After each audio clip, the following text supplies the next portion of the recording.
Both English and Hebrew have pleonasms, phrases which express in more than one word something that could just as easily be expressed with only one word.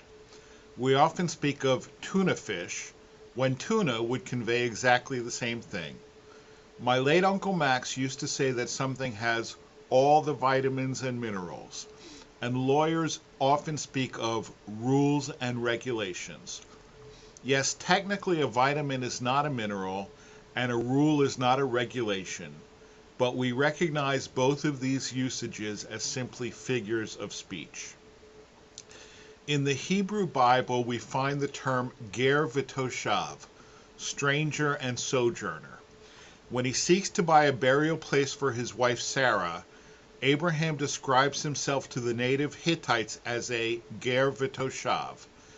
And in this week's parashah, in Leviticus 25:23, we are told that the land cannot be sold in perpetuity because we are gerim v'toshavim with God, which the new JPS translation renders as strangers resident.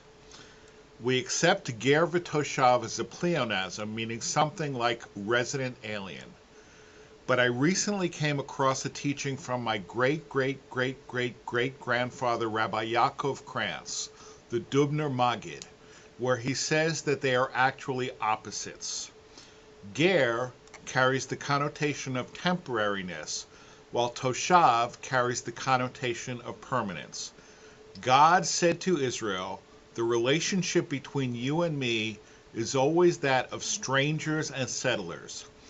If you live in the world like strangers, remembering that you are only here temporarily, then I will be a settler in your midst, in that my presence will dwell with you permanently.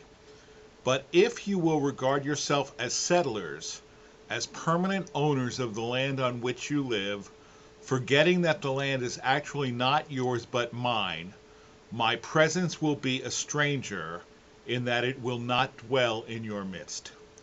In any case, you, Israel, and I, God, cannot be strangers and settlers at the same time. If you act like a stranger, then I will be the settler, and if you act the settler, I must be the stranger.